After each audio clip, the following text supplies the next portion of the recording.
I consider myself a student of the business of finance, always striving to learn as much as I can.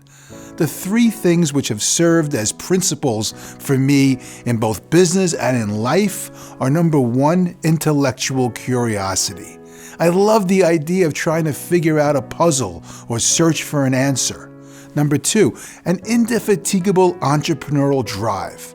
I live and breathe my business, the markets, and the needs of my clients. And finally, empathy. I strive to be there for the people around me, to listen and understand with compassion.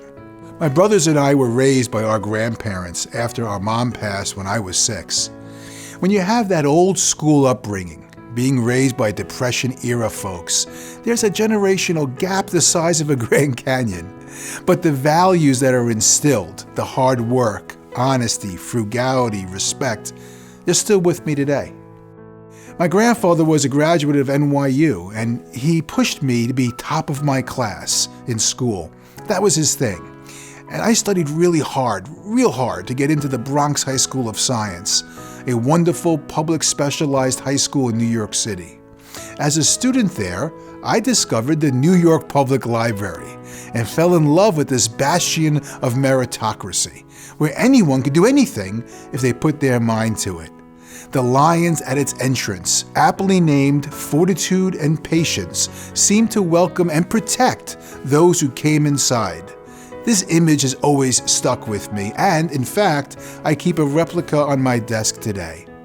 I like to work late and then early the next morning. That's what I've always done, to build something to be proud of, a legacy. And I believe my drive for what I do has its roots in my childhood. I was wired at an early age to understand and appreciate others, to be an empath. Maybe it's the fact that I was the eldest of my brothers, young kids who just lost their mom.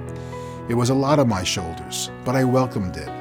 Looking back, I guess I was always the kid who worried about others, and I am still doing that today. We at Align Wealth call it proactive empathy, being there for our clients by watching out for them and their portfolios, proactively staying in touch with them, proactively concerned about them. That's what a good steward does. It's what a fiduciary does.